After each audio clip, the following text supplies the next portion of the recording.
The moment is here, you can stop your search. It's Comics by Perch. Hey everybody, this is Perch. Here's about 90s costumes. All right, I'm going to enjoy this one. By the way, I was a mixed fan of the 90s. Obviously, I sold comics during that time period, and I made a lot of money during that time period. Then I had a rough couple of years toward the end of that decade, for sure.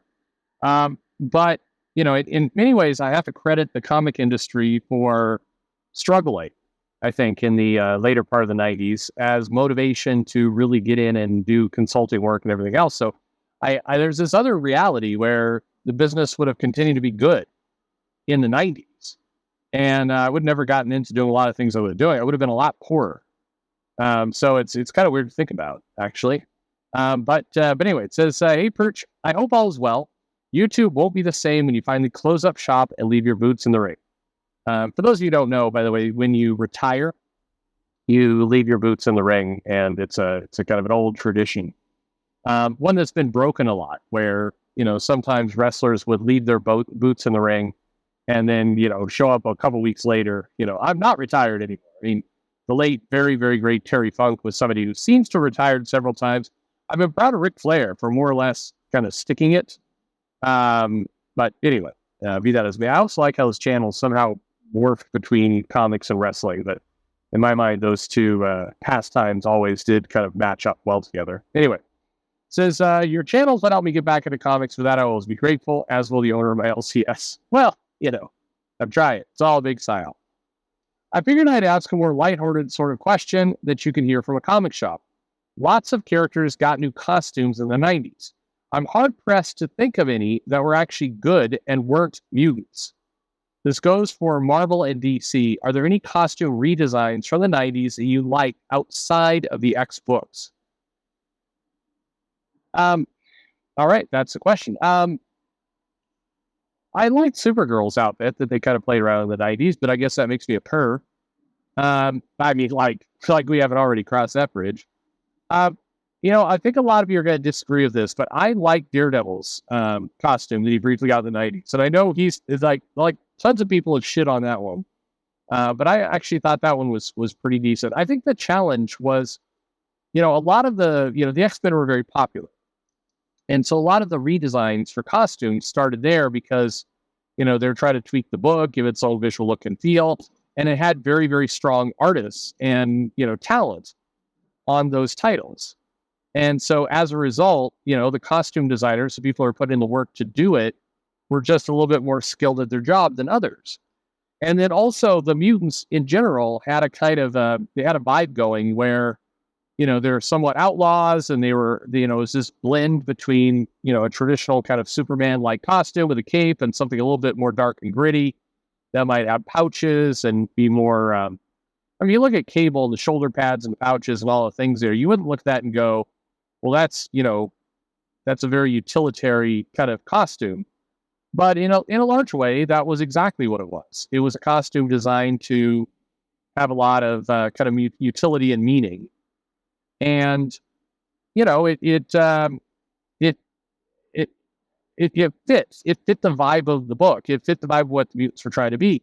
If you wanted to have Superman get or get Superman long hair, and there was even a time when Superman suddenly got some pouches, or you get, the Fantastic Four, Mr. Fantastic's wearing a vest and pouches. Like, you get these costumes that don't fit the characters that they're going for. And so a lot of them just looked awkward and crazy. It's like when Sue Storm got the boob window costume. I mean, they turned it into a bit of a story, but it really didn't fit at all the character of Sue Storm. And so as a costume, it was clearly a kind of a ripoff of the more TNA-centric kind of, outfits that were going on. I mean, you have, Jungle Rogue in X-Men, with ripped clothes and everything else. And that works for the storyline of Rogue being in Savage Land and having a more kind of jungle kind of outfit. And plus, she's got, if you touch her skin, then she'll take your power. So there's that dynamic. So there's just a bunch of pieces to that fit. And so suddenly saying, okay, so we're going to apply the same kind of thing to Sue Storm, it doesn't work at all. The story has to line up. and it by and large didn't. And that's why so many of the costumes really didn't work. But that's maybe a very long-winded way of saying my justification for saying I think the Daredevil costume was actually pretty solid. I think that it worked. I think that costume more or less fit. I don't know. I'm trying to think of other costumes. I'm sure there were others. I mean, they're not all the costumes were hideous. It's just a lot of them didn't really fit. Now, a little bit later in that time frame, Captain America started getting, he had been kind of routinely drawn in different ways, but he started getting more of the chainmail type look, so that happened. I'm trying to think of more what went on with DC.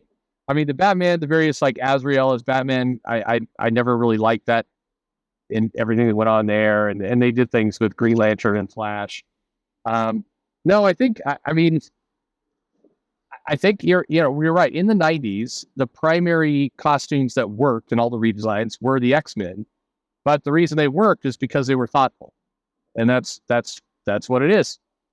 So anyway, yeah, there you have it. That's a good 90s type question. So I guess we have to, or not easy comic shop question. I'm curious what other people have said. So what are, like, we can even broaden it out a little bit. So what are some of the costume redesigns that you really, really liked? I think, you have a couple iconic ones. In the 80s, obviously, you had Spider-Man in the black costume. I think in the 90s, you had a lot of what went on with the X. In the 2000s, I mean, there were several things they did with the Avengers and some of those characters, I think that by and large worked. But in general, a lot of the costume redesigns, and not just the 90s, but now, like in the last 5-10 years, they're often way over designed to the point where it's just not a good. I mean, the costume itself doesn't look good. Like I remember they did the redesign for Miss Marvel that looked just terrible. I think anybody remember Miles Morales' kind of new costume? I mean, they've moved away from that because that redesign was awful. I mean, surely everybody. I remember all these people coming in to say, no, this Miles costume redesign is great. It's like, no, just stop with that. It looked absolutely hideous, for sure. It absolutely did. And yeah, that was a completely shitty costume. I don't know. I think there's been a lot of them. But what is it you like? What is the worst costume redesign of all time? So curious to get your opinions on that as well. So go ahead and throw them in the comments below. And, as always, like and subscribe. The channel may be winding up, but that doesn't mean you can't subscribe to see the end of it. I mean, arguably, you'd want to subscribe to see the end of it because, plenty of surprises coming. And guaranteed, a couple, really, really big surprises. I don't know. I didn't say good, but big. For sure, there's a couple big surprises coming. And, I'll find a way to piss everybody off one way or another. Anyway, let me know your favorite costume redesigns and ones you absolutely hate in the comments below. The thing in that giant metal helmet was a pretty good. I understand there was a reason for it, but it looked like shit. But what do you think? Let me know in the comments below. Like and subscribe, and thanks for listening.